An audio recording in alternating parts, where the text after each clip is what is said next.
Yeah, I had one mistaken celebrity moment where someone came up to me and they said to me in an airport, they said, "Are you Louis?" And I go, "No, I'm Levi." And they go, "Giglio?" And I go, that's still Louis. So Still Louis. that was my one moment of fame. I bet Louis was proud.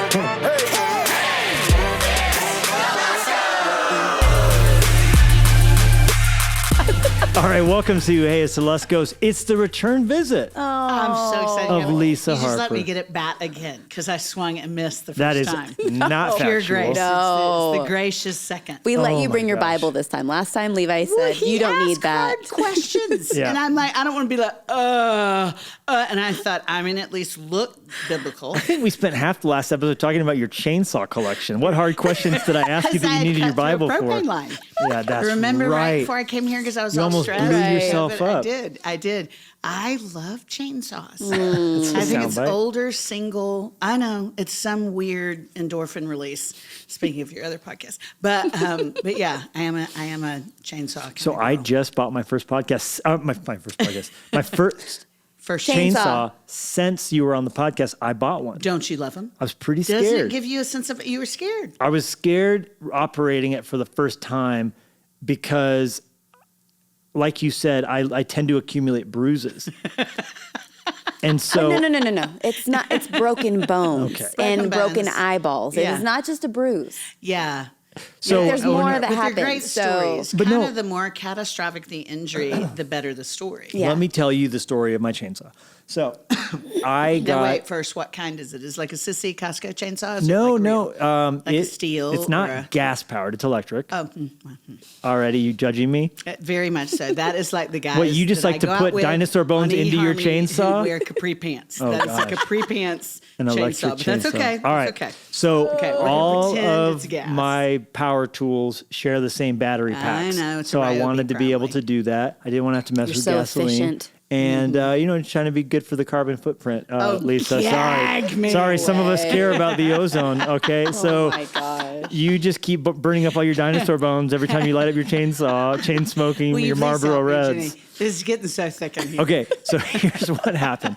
I got a solo stove. Do you know what those are? I love the them. smokeless fire All pit. my campy stuff is from y'all. Okay, yeah. So I got the solo stove, which we'll have to talk about RVing in a minute. Oh gosh. And it's a smaller one for Right. portability. And Yeah. so a full log from the gas station when you buy logs doesn't Right. fit in it. And so Right. I got on the internet and someone said, it's best if you cut them in half. Right. And I'm looking at my life. What do I have that can cut logs in half? Right. So I'm like, I need a chainsaw. And you did need the electric one for that. Okay. That's actually the perfect That's better. chainsaw for that. But yeah, you did right there. So- I unwittingly and unnecessarily shamed you. So every time I go camping, I get a couple packs of those logs and then I chainsaw them in half. So I have Yeah. chunks of wood. And it's nice. You just drop them in and they fit and perfectly. that's very precise. That's not just like a tree you can cut anywhere.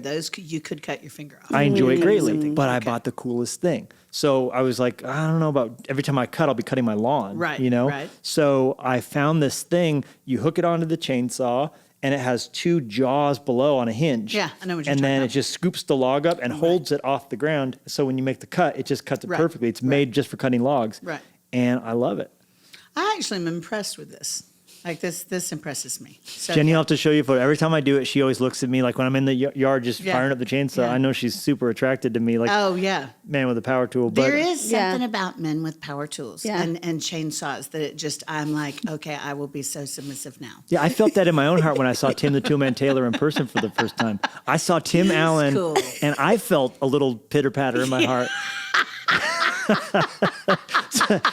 Oh my gosh. Yeah, So yeah. great. I was like, I'm "That's gonna Tim have my Allen." response to this because I'm going to go so off anything that's legitimately biblical. It was in gonna be Barney's, quiet. New Let me York. just open my Bible. You saw him And in Barney's? I was waiting for my kids. They had to go to the bathroom, so we jumped Yeah. into Barney's, Yeah. and I was waiting outside the bathroom at the level of the floor that's so like whatever kid stuff, and all of a sudden I was like, I heard a voice behind me. I was like, I know that voice. I know it from anywhere. It's Tim the Toolman Taylor. And I turn around, and sure enough, he's in there like shopping for something for his kids. Was he nice? I didn't talk He to him. seems. I've heard people say I he's just nice. kind of followed him around the store for a few minutes from Just about stalked 20 him a little feet bit. of a distance. Okay, You know? can I tell you a famous person story? Please. Kind Yes. of mildly famous, because I am the biggest dweeb around famous people, except for y'all, if you'll say for y'all. But gosh. usually I will say things and I think, why didn't I say that? That should have stayed in my head. And I don't want to bug them. You know, I'm not going to take a selfie, but I just become just something really stupid. Well, I was going to be at an event with Chris Kane, but I had this other thing the night before in Nashville, and so I had to take the super early morning flight from Nashville to LA to get with Chris. And so I had a blowout. Jennie, you know, except your hair's so amazing. But, you know, if you get a blowout, it's when they make our hair all poofy. Well, then you can save a blowout by putting it like in do you know what a fountain is? Like Pebbles and Bam, it's where you put all your hair on top of your head, a woman, and then What do I it's like call a that? fountain. When you put your hair in a fountain. Scary. I don't think I've used that language. No. Yeah, but it's a hair fountain. Well, we used to call them when we were little hair fountains. Like a high Anyway. ponytail. Exactly, Okay. but like a ponytail, like a unicorn ponytail. Gotcha. But that's what saves the blowout. Then the next day you take the rubber band off and you have. Is that different than a messy bun? Oh, yeah, because It's very messy different. bun, it kind of gets Messy it bun is all. more in the back. This is very intentional. I'm trying to save this so I don't have to redo my hair. Unicorn. Yeah. I had forgotten because I had to leave. I had slept like 2 hours. I'm racing for this flight. So I'm waiting in the Southwest line because, you know, it's like poor man's first class. So I'm waiting in the Southwest Did line. you have and A?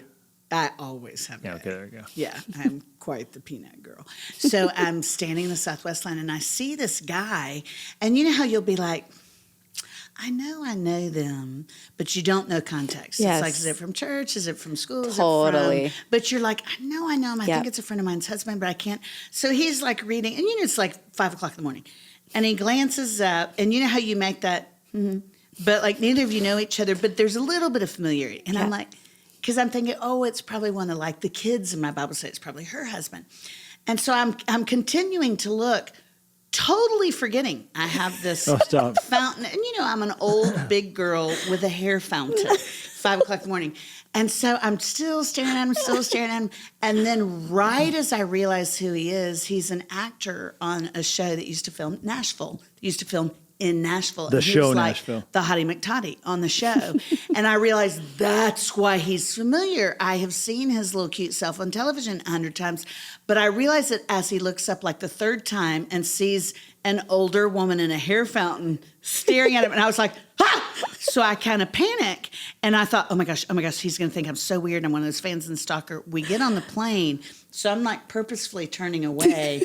And I do something. I don't have that many followers on social media. So I do something just totally making fun of myself and saying, y'all would not believe what I did. Well, when I took a picture, he's in the background of the shot unintentionally, doesn't know it. So it's, you know, as I do this little post, we fly to LA. It's a 4-hour flight. We land in LA. I get out my phone to tell them I'm coming. And I mean, my phone is blowing up. Well, all these people I know him. He's a famous actor. They have tagged us. So I'm just like, help. I'm like trying to race off the plane because I'm like, he's going to have me arrested. I'm going to have like a restraining order. So I do dumb things. At least you were cool with Tim the Toolman Taylor. Yeah. I do dumb things.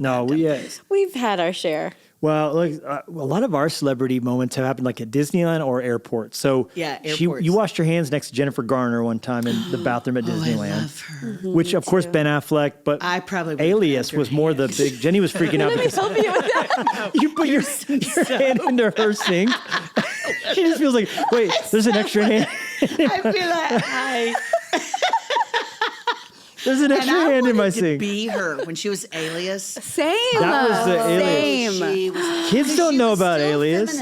Yeah. But so That's strong. femme fatale for sure. Because you know, sometimes when women are really strong, it's like they've taken on the persona of a G.I. man. Jane. Yes. Yeah. She was just like, I am all woman, and I'll kick your butt up between your shoulder blades. Absolutely. She was tough. Your butt up between your shoulder blades. She had a gas-powered chainsaw. So then she probably would have. We did run into. Okay, I flew next to Jason Momoa on a flight, literally across the aisle. Did you have to scooch? No. We were across the aisle. Oh, okay.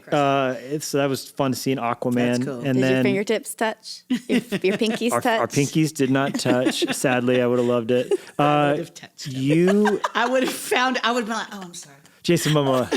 He's such a big man, and those tattoos. I know. Incredible. And then he always seems happy. Very Which happy. I know they aren't really who people presents them to be, and I only read people so that my devotionals will be current with modern context.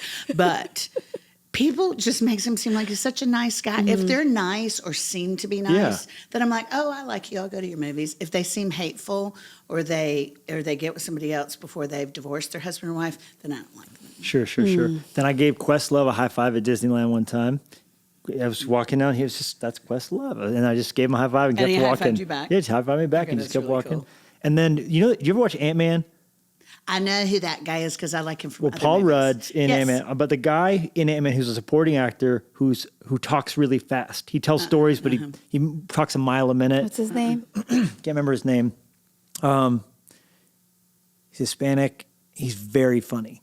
Yeah. Anyhow, saw him eating a corn dog, and I said, "Oh my gosh, I know you." And he goes, "Shh."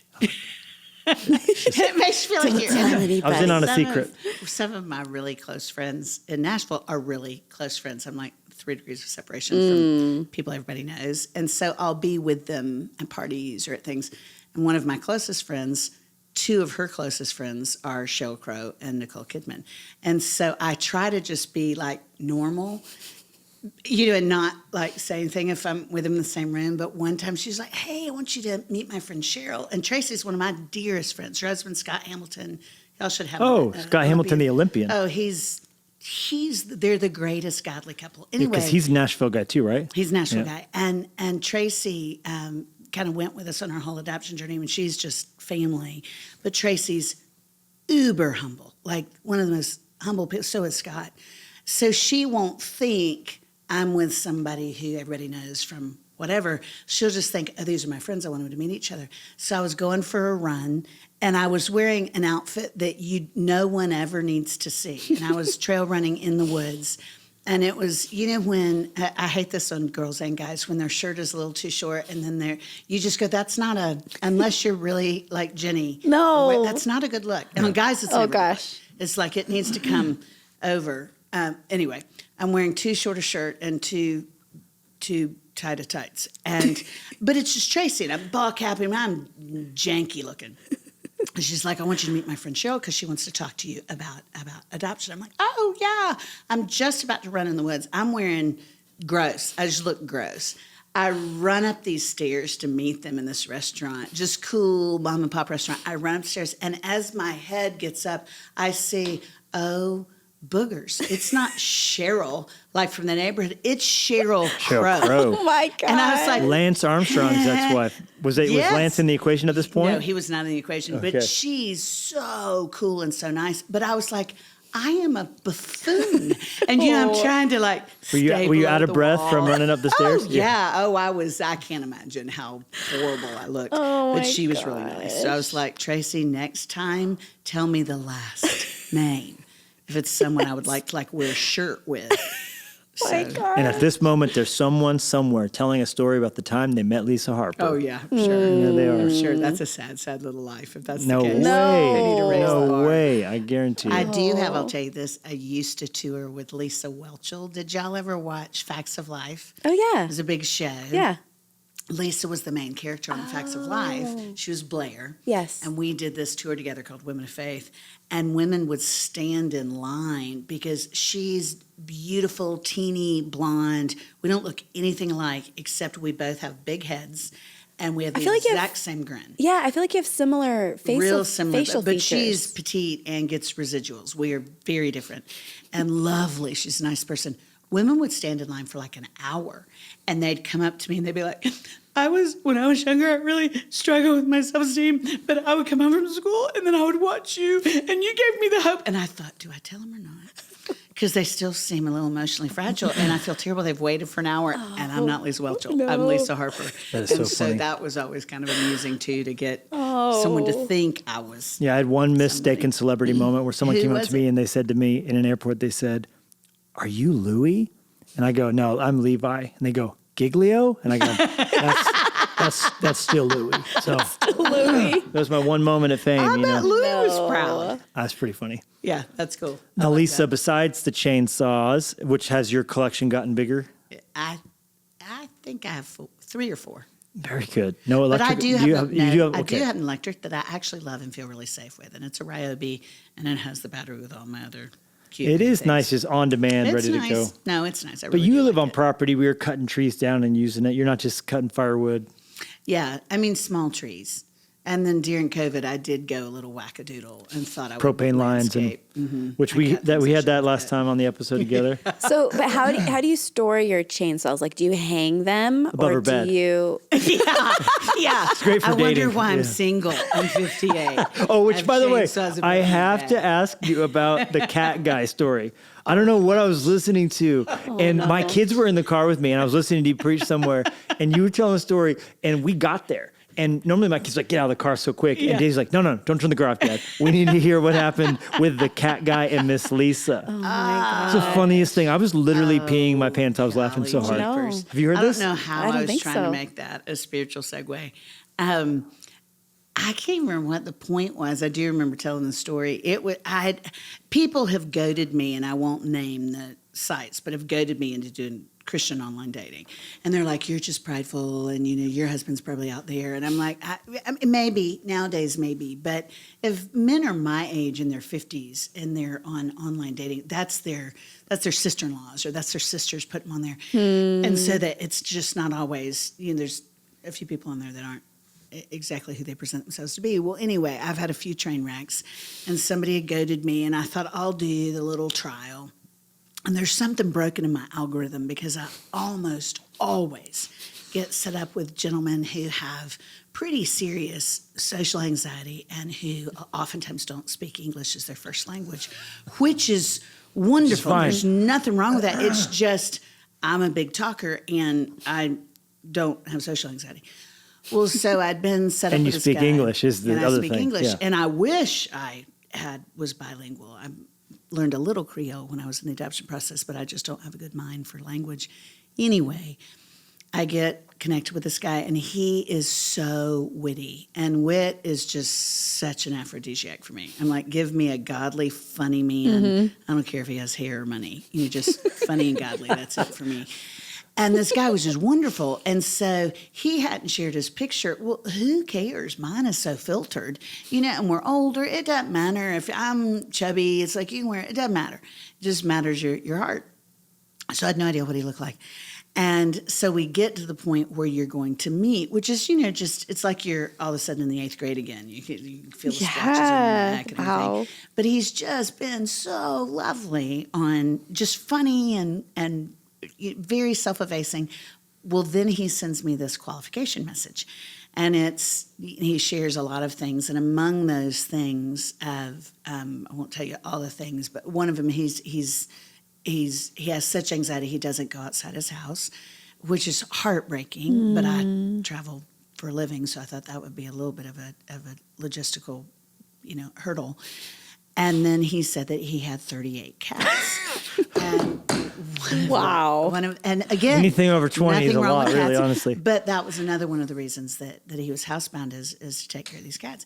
And I thought, Missy's allergic to cats, and I travel and really love being outside. So I thought You're partial to Missy, I'm honestly. partial to Missy, and I thought, this probably is not going to go into. We're probably not going to get married. There's just too many logistical hurdles, and I would be his nightmare. But I thought, golly jeepers, I don't want to say anything unkind to in any way make him feel less than. It's just probably not. We're not a pot and a lid. We're not really a match set.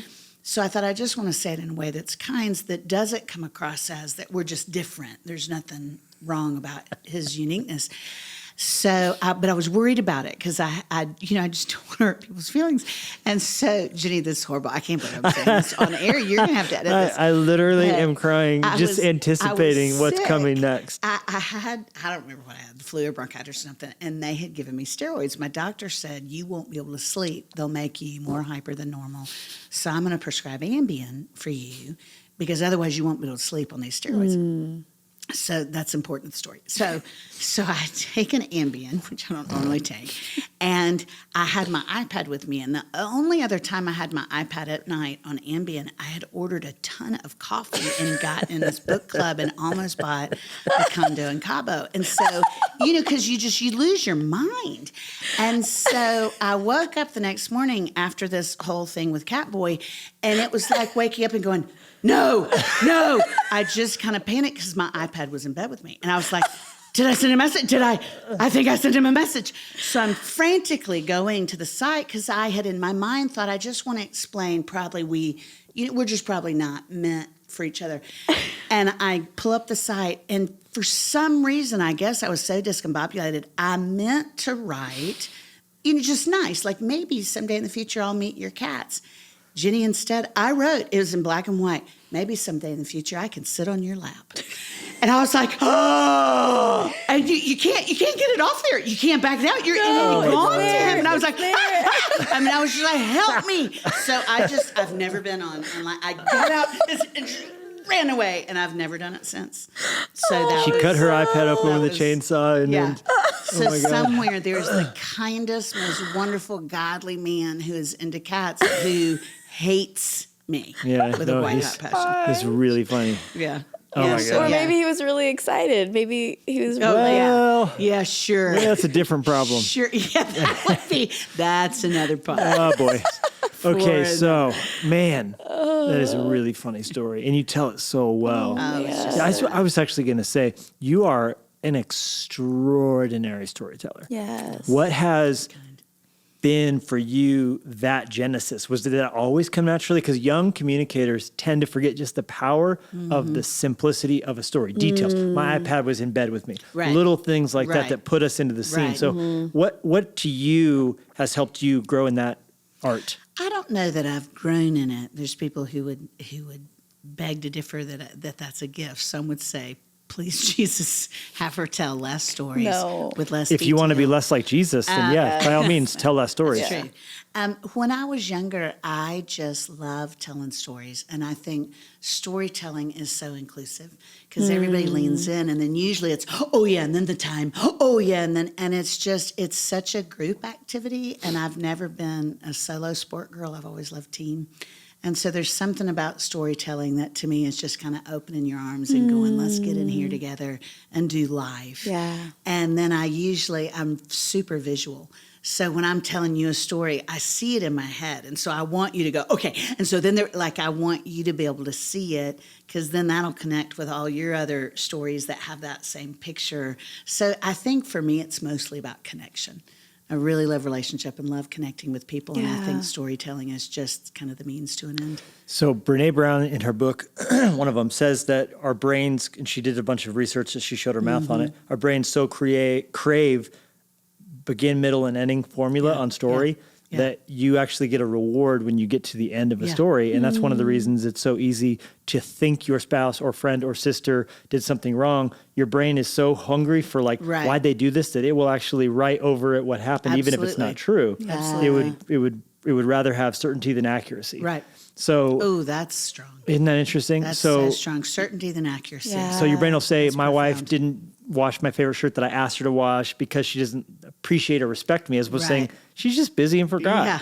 But your brain, your shirt was under the bed. Yeah. your brain wants to say case closed. Yeah, that's good. So even just the release of all of our brains of happiness when we got the closure of your story. It's just, I think it's just knowing there's power in it. Yeah. So maybe someone on the podcast listening who wants to grow as a communicator, what to you helps you when you're, whether writing a book like your new one here, Jennie, hold that up so everyone can see it. This is the newest Lisa Harper. I think it's number 19, Lisa. I'm not sure. You're like, my brain has blanked out all those years of writing. I'm not sure. I'm thankful I've gotten to write. I told you earlier, I'm a mediocre writer. It's another medium. I would rather see faces when I'm communicating. And so the written word, I'm not as strong as you are. I'm grateful I get to publish, but I don't remember.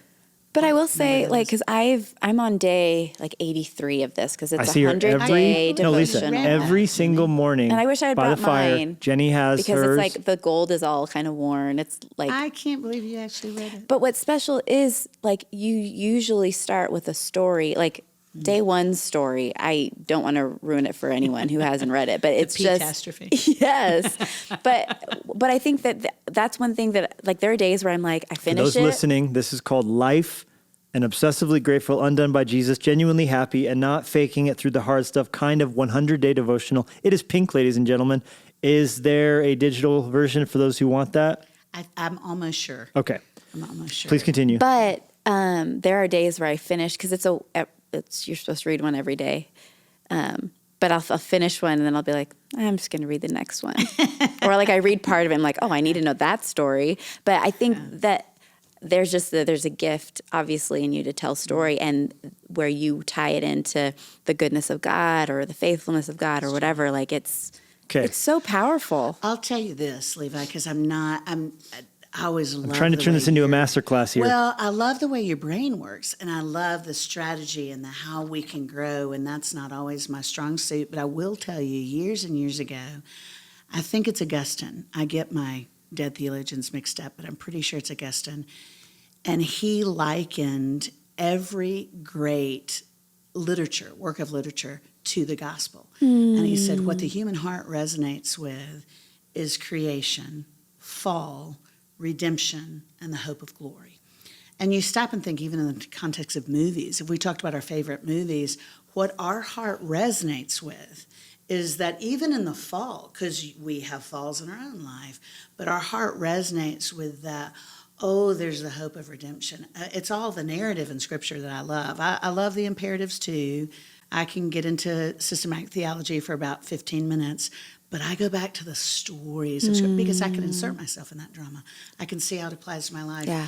And I've never forgotten that the human heart longs for God's story, which is creation, the fall, redemption, and the hope for glory, ultimate redemption. And so I think there's probably in the back of my cluttered mind, there's probably a template, because that's what I long for. Yeah.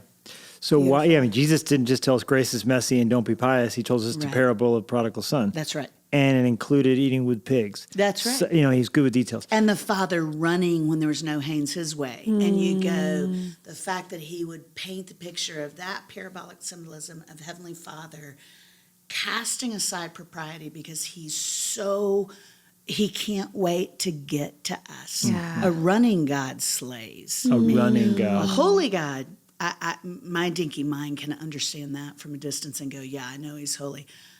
But a running God? who's running toward me, Yeah. that slays me. Great. Man. Beautiful. When I listen sometimes to younger communicators, they're so excited to share all their verses and their things and their rhyming outline. I think sometimes they tend to forget the power of the richness of just a simple story. Right. So when you're, let's say, just use as an example, writing a sermon and you want to include a story, do you, first of all, do you have a system for archival and retrieval of stories? Are they all written down somewhere, or are they in your mind? How do you do that? I have some systems for study only because I've had to. I'm finishing a doctorate, and so just to do the bulk of the academic work that has been hard with real life, I have to have a system for papers. I have to have a system for when I'm exegeting a certain particular passage, but I'm doing it for seminary. What does that system look like? Is it a Word document, Google Docs? I do Word. I do Zotera because the formatting for doctoral work has to be, it's Turabian, so there's a little bit of a system for that. But when I'm Turabian. Kate Turabian. Never heard that word. It's just the different citation when you're doing academic work, when you're a doctorate or doing your thesis. You're talking to someone who barely graduated from high school. Who is absolutely brilliant, and you don't need academics. But Missy, I'm an old mom. Missy was in school. I thought, I want to know Jesus more clearly. For me, I love that. The way I see Jesus more clearly is through his word, the revelation of his word. So I thought, I just want to study the Bible more. And I love being a lifelong learner, whatever it is. Yeah. Whether it's learning how to chainsaw, having that little thing. And I know you, with all your stuff, you are constantly learning. And it's fun to me. And if all truth is God's truth, I don't care what you're studying. If you get to the truth of the matter, there's going to be a divine kernel. Yeah. But when I'm looking at something to teach, like for instance, one of the last big curriculums I did was on the book of Job. And I did not want to study Job. I was like, oh, Lord, you're kidding me. This is going to be like sticking my hand in a blender. See, that right there. Rich illustrations. I spent a year just sitting in Job, just sitting in the narrative, sitting in the story. I would hike and I would think, how did it feel after he lost his children? And to sit on the ash heap Mrs. Job gets eviscerated for saying, curse God and die. I'm like, oh, my heavens, that woman lost her children. She's in grief. I would say much worse if I'd been through what y'all went through. Wow. That's so legitimate, the anger and the grief. But I just sit in the story because I do think when it comes to the gospel, we forget they're real stories. And that's what our heart connects with. I think that's why he says the enemy is defeated by the blood of the Lamb and our stories, Word of the testimony, the word of our testimony. Because if I told you, Jennie, I was just studying the Hebrew term for, you'd be like, well, cool. I mean, that's good for context. But when you say, Lisa, here's how I put one foot in front of the other after we lost Linya. Here's how I saw God.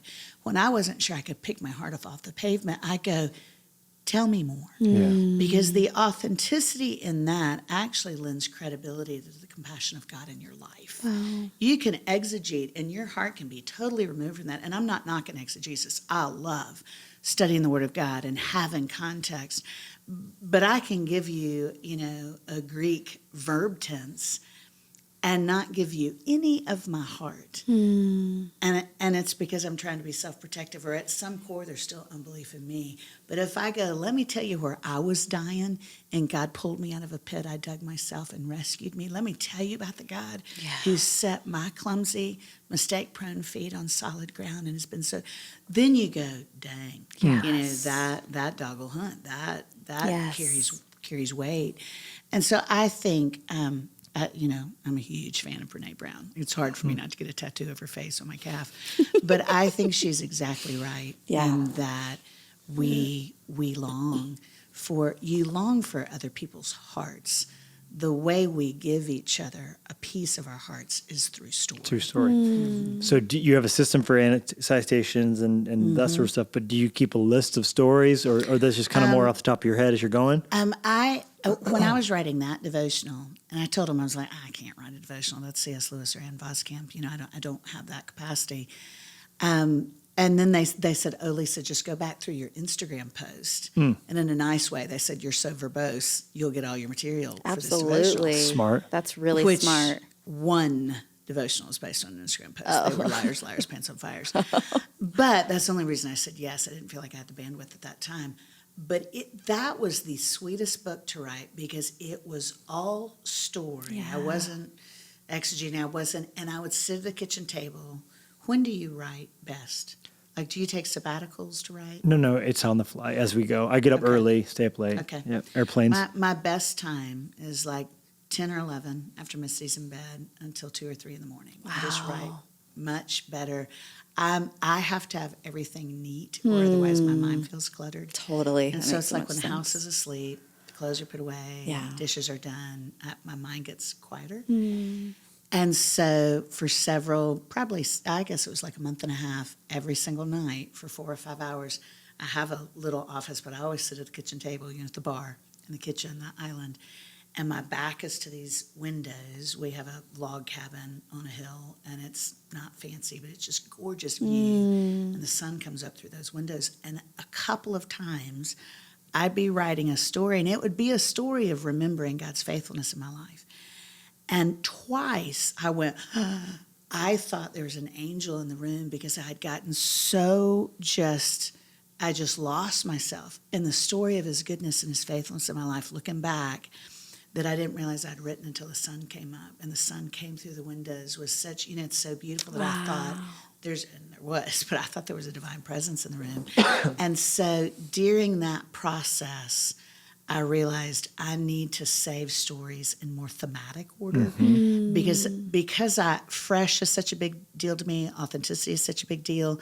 I tend to not have a system for my heart. And I've realized as a very mediocre writer, I should have a little more of a system so that I can be able to retrieve things that are pertinent. Yep. So I got a little more systematic with stories just with that particular project. Prior to that, it would be hiking. It would be, Lord, I'm writing on this particular thing and I want to really focus on whatever, mercy. And so what are things that remind me of mercy? And usually my brain goes to what is the perfect illustration of that, or what is the perfect absence in my life of that. And so that's kind of where my mind retrieves them. That's great. Yeah, I think it's just having a system. Because I'll never forget you taking communion with Diet Coke and cough drops, you know, but that's not just we took communion. It's, well, I didn't have anything and I think God's going to bless this. And that was what it was, right? Yes. Yeah.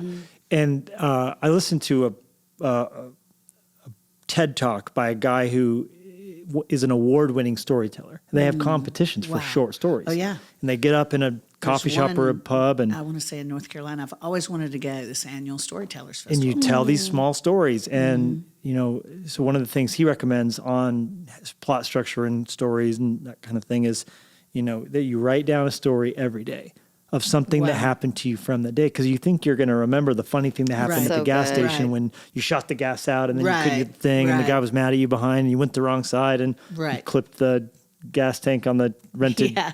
trailer Yeah. and whatever Yeah. it is. But just the exercise of typing up 5 paragraphs so on good. that story That's before really you go to good. sleep. That's so good. I haven't done that yet, but I aspire to. You have a much more organized brain than I do, and I think you're more disciplined just in your personality. Yeah. And the older I've gotten, I regret that I wasn't more disciplined because for the last, I've been in vocational ministry for 30 years, and I'm always, or have been for 20 years, have been in the process of writing a book. So there's always, you finish one and then there's another one or there's a curriculum. Chain smoking. And so, at some level. And so I told my counselor recently, I said, please don't give me any more writing work because it feels like work to me. Yeah. And even though I enjoy writing, I'm not a journaler because I'm always writing. Right. And so that doesn't feel quite as, I really enjoy writing, but I don't want to do it for my communal time with the Lord, if that makes sense. yeah. I love being more quiet, I've had this tried to do it with my own chainsaw and failed abysmally, but I had this little prayer perch built during COVID where it's just at the bottom of our hill, midway down, so you can see for about 7 miles from the spot, just this built-up spot of gravel in these evergreen trees. Wow. And you can see the sunrise and the sunset, and it's just quiet. And I'll hike down to that and sit in a chair, and I just listen because I'm such a talker that sometimes I think I'm hearing God and I'm really just hearing my own thoughts regurgitated. So I tend to not, when I write, I'm writing partly my voice, it's partly my narrative voice. And so I tend to not journal for my time alone with God. Now that's interesting because that thought has come across my mind many times where I'm like, I feel like God might be speaking to me, but is this just are these just my thoughts?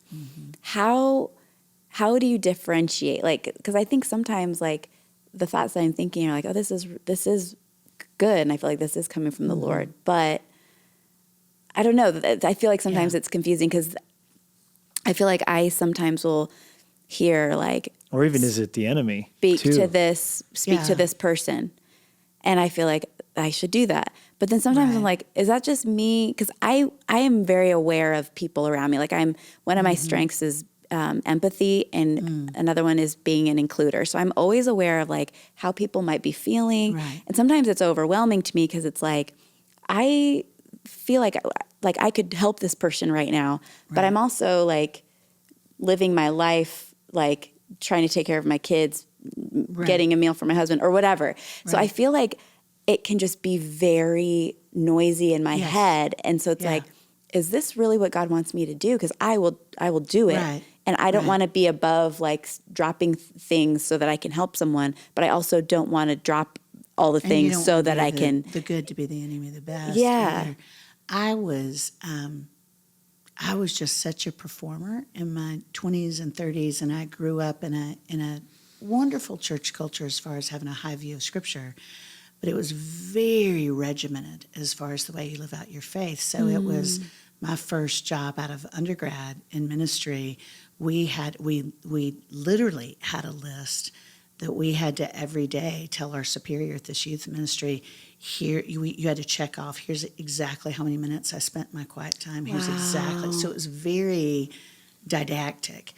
And so some of the stuff I feel like I'm relearning as a much older woman isn't necessarily the right way to do it. It's just I had to, how in Nehemiah they have to deal with the rubble before they rebuild the wall. Yeah. And there has been so much performance-oriented rubble in my relationship with the Lord, that I have to go, am I doing this out of duty? And there is discipline, but there's a difference between duty and discipline. So I'm not saying, oh, just have a quiet time when you feel like it. We desperately need time alone with God. Yeah. Apart from communion and union with God, we've got no business calling ourselves Christ followers. You just can't carry out the hope of the gospel without being alone with the love of our soul. But I had it in such a box. It was so rigid. And if I didn't check that box, I felt like such a loser, and I didn't.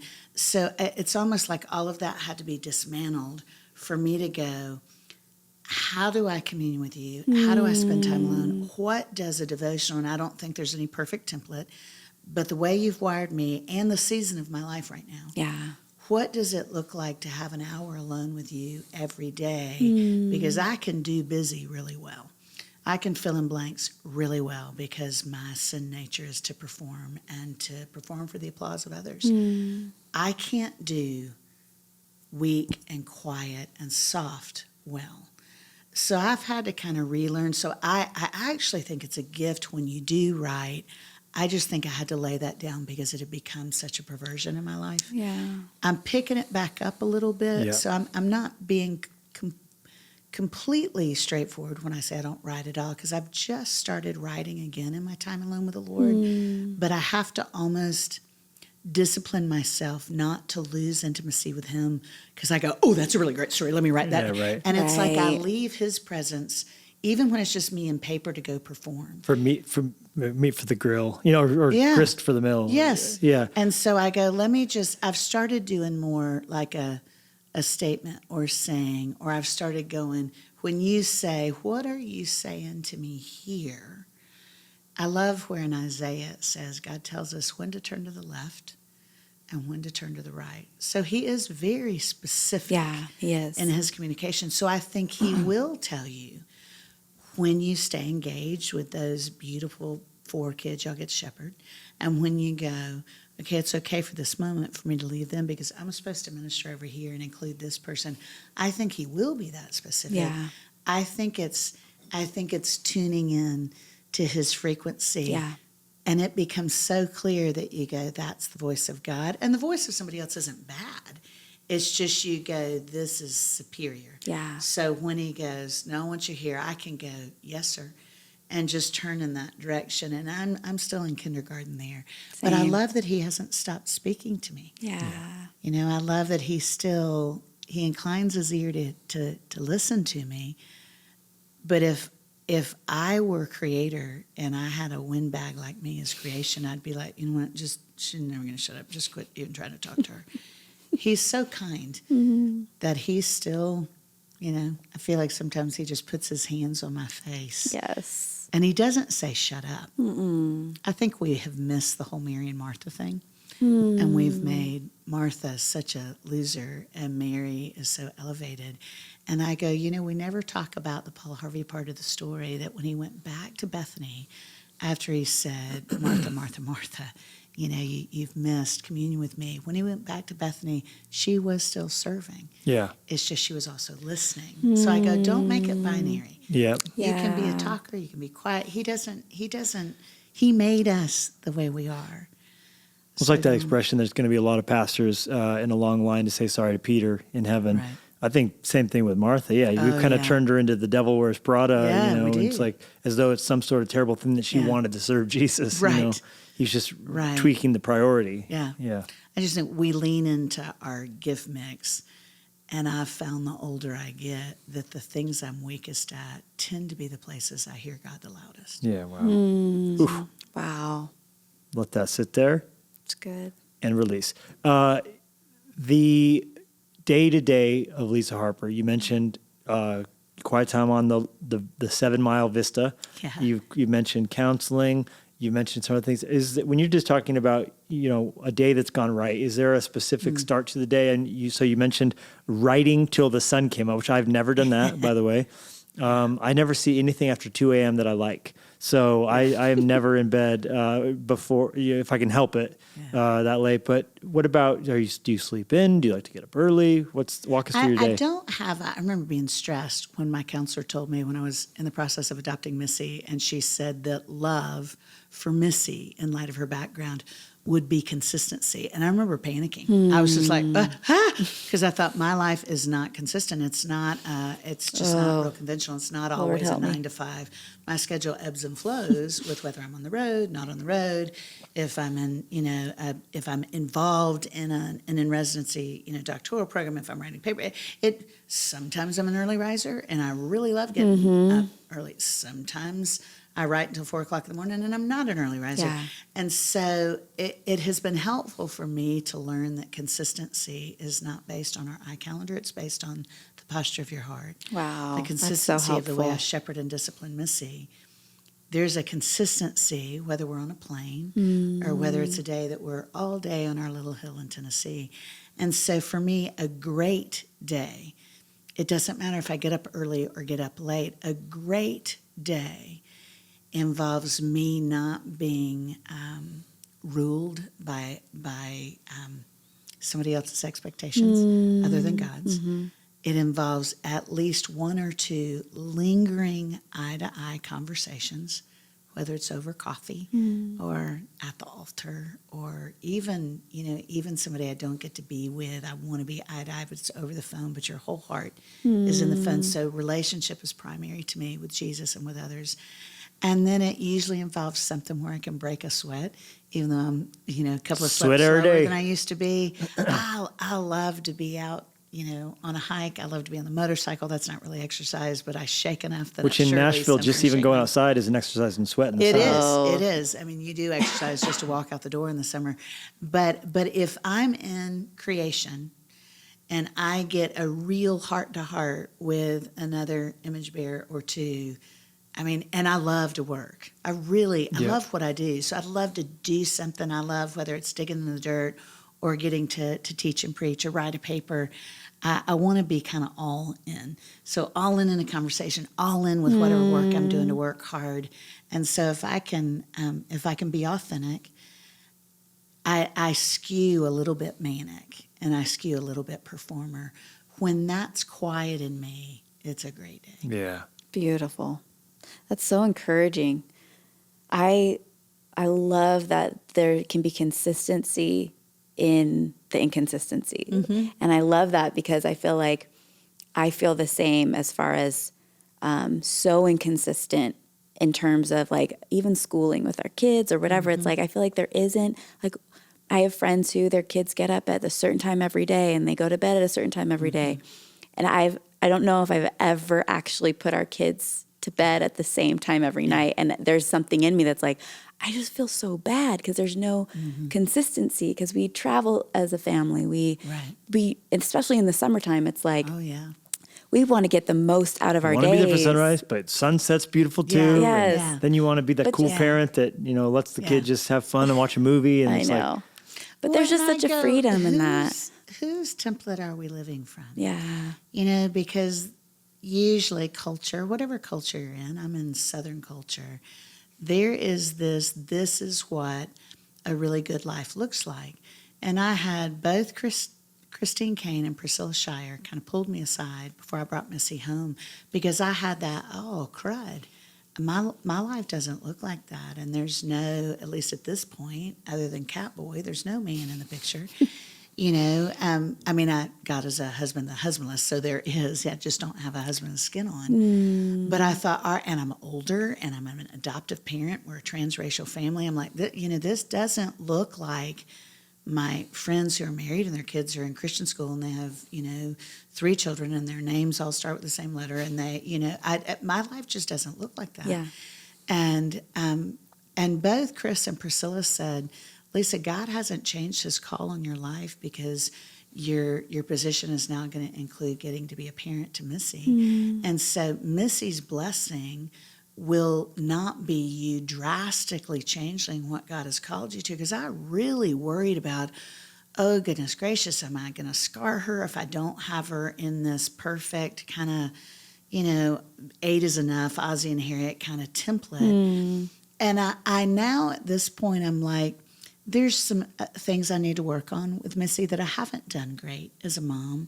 But my kid knows she's loved and she loves Jesus. Yeah. And while other kids, I love their life, but I also love our life. I mean, she got to see the Mona Lisa last year. We were in Paris. She's seen people in Africa with HIV come to Christ because they saw her and they were like, this kid has HIV and she's not ashamed and there's no curse on here. Wow, maybe God could actually accept. She's seen that. Wow. And she just turned 12. So I go, goodness, I don't want a conventional life for us. Unless God wants us to have a conventional life. I think homogeny is overrated. And I go, I'm better with unconventionality now at 58. I couldn't have been a parent your age without panicking because I would have felt such shame that my life didn't look the way I thought it was supposed to look. Yeah. And now I go, Jesus, you've cut a different path for us.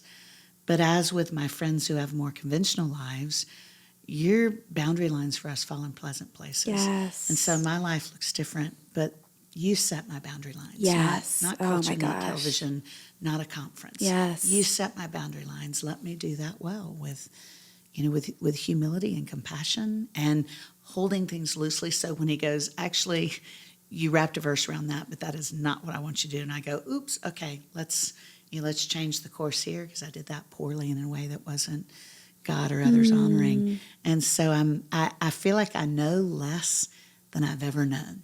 And I have more peace than I ever believed I'd have. Beautiful. It's so freeing. I feel like for those listening that is a freeing thing. For those who do have the conventional life where they have a schedule, like that's beautiful for them because just that, what you said about letting God set the boundary lines, like that is the key thing. Like, because we might feel bad that, oh, I do have my kids go to bed at 6 p.m. every night. I do. Like, that's good and that is great. That's great, yeah. But for those of us who don't have that, there's a beauty to that and being sensitive to the Holy Spirit leading us and setting the lines, being set in pleasant places. That are consistent, like you said, even in the inconsistency.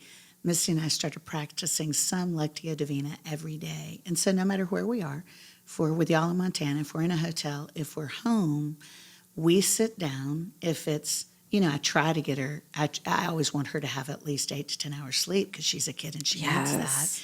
It just might, might not start at 7. It might start at 10. Right. But I always sit with her and I go, okay, baby, we're going to talk about what was your favorite part of today? Where did you see God? Yeah. And sometimes she'll talk a lot, sometimes she won't talk a lot. And then we talk about, okay, where today did your heart hurt? Where did you need God and kind of life or somebody in life hurt you? Sometimes we call it roses and thorns. But that is a consistent thing. So Prayer in the good. morning is consistent. Having a meal, it may be at Chick-fil-A or maybe I made it, but we sit down and eye to eye and talk at least 2 meals a day. If I'm home, we have together. So there are a lot of consistencies. It's just not always 9 to 5. Yeah, that's beautiful. Beautiful. I love that. And you're helping her shape and see what the vision of a good life is and not one that comes from culture. And I think that is a big barrier for all of us is taking cultural visions that we're running towards and imposing them on Scripture as opposed to letting God tear that up and put something better in its place. Yeah. Now, what brings you joy? You mentioned sweating.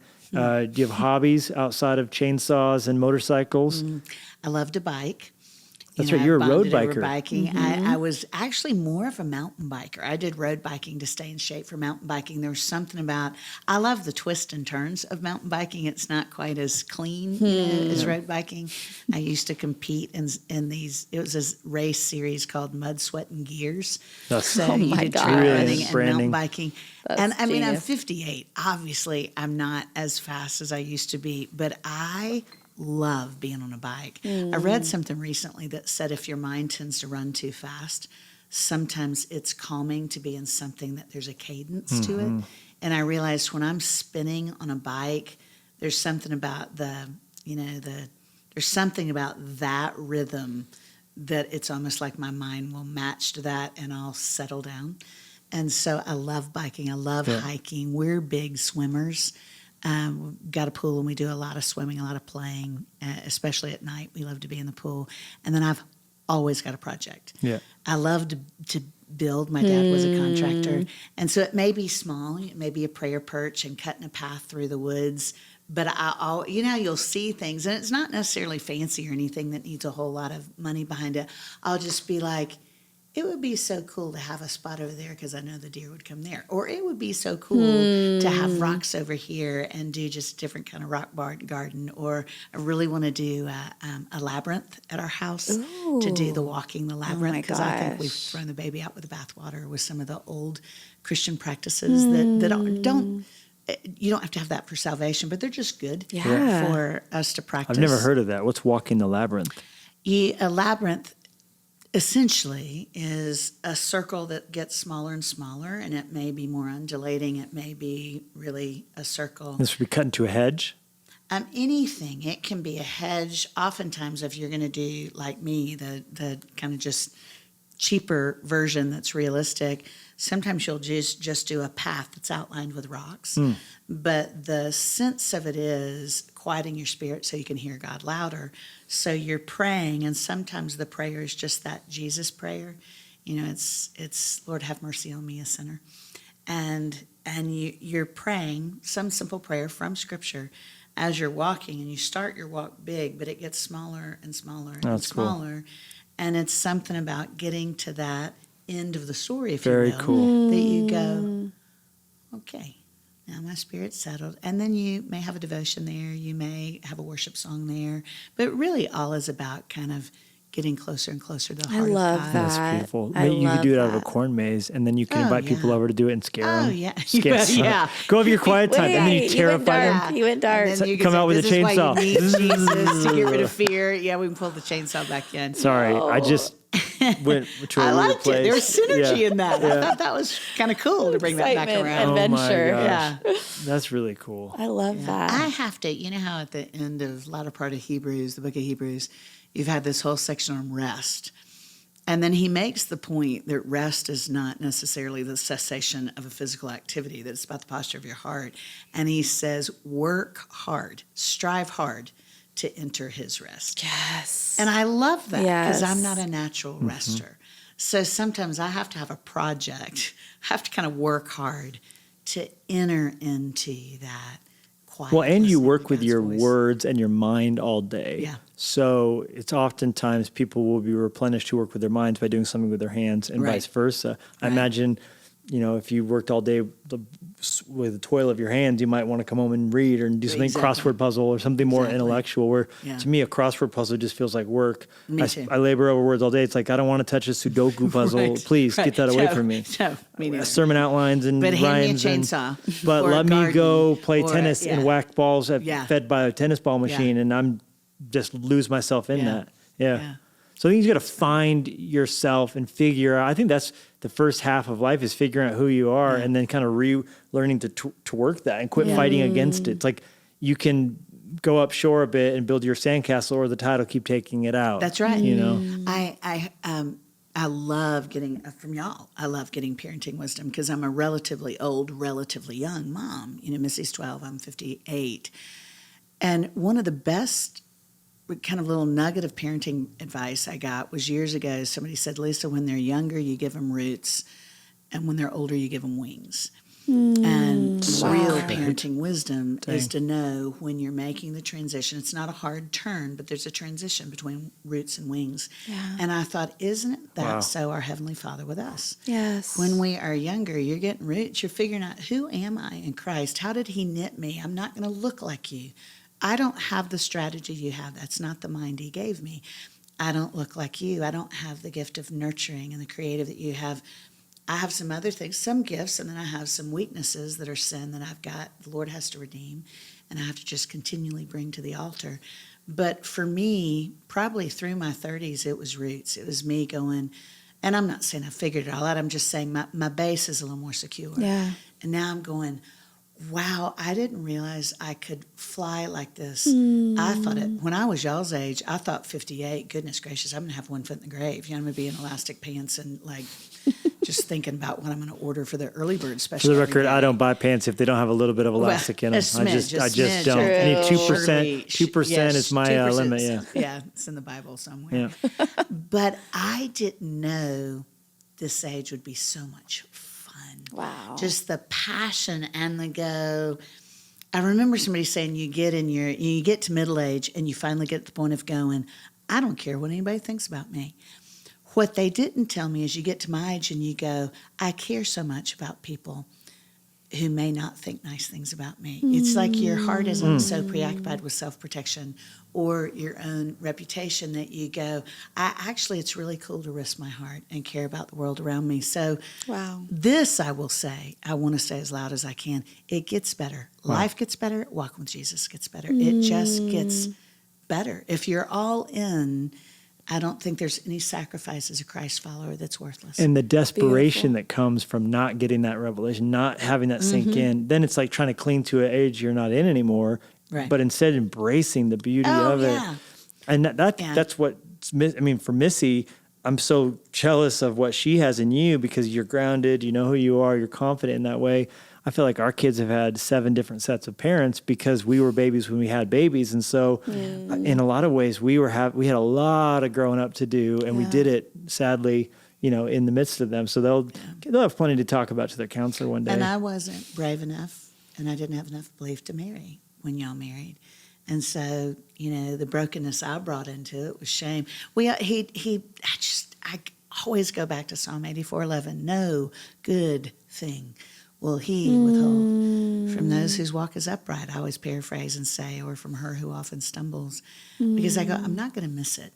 Even though I haven't done it right. And I've made a million mistakes. And if I am crawling toward Jesus, if I'm stumbling toward Jesus, there's not this red X I've missed because I was prideful or foolish or had so many things to learn. I'm still learning so many things. Yeah. It's been so cool in seminary this late in life to go, oh, I never saw that. I've been studying the Bible for basically 35 years. Never saw that. It's totally, not just I saw another nuance. I mean, totally revelatory. I never saw that. So I think even, kind of letting go of the I wish I had, and instead going, man, we got to y'all have 5 children. What I wouldn't give to have been brave enough to have started adoption earlier. I know Missy is who God wanted me to parent, but I think there were other kids, and I was just too scared for too long to go there. So the fact that you were brave enough to dive in as young as you dove in, from my vantage point, I'm like, dang, that's so cool. So we all see each other's grace. Yeah. And you think about, I can't even think how many times you've told Missy's story, how many people probably around the world have dared to take an adoption step because of your testimony. Yes. But I was also going to say, I don't know, 2 Kings 6, where the school of the prophets is too small. So the men say to Elisha, can I go to the woods and get a beam, each of us? And if we all get a beam, we can make this house bigger. While you were talking, you're talking amazing, about, Levi. I had totally forgotten that. That's amazing. You were talking about, your 30s, your 40s, your 50s, and just, it gets better. This idea gets better. And you mentioned dismantle a moment ago. You mentioned some of the things you learned. And I just feel like, Lisa, we're in an interesting moment where the big hot word is deconstruction. Yeah. And people are walking away from their faith in Jesus, deconstructing and, say what you will. But I feel like a lot of times people are at moments when they just need to go out to the woods and let God give them a new beam. Yeah. And the house, you don't need to move out. You don't need to move out of the house. Yeah. You just need to go to the woods and let God take you out and keep showing up in that Reframe stuff. it.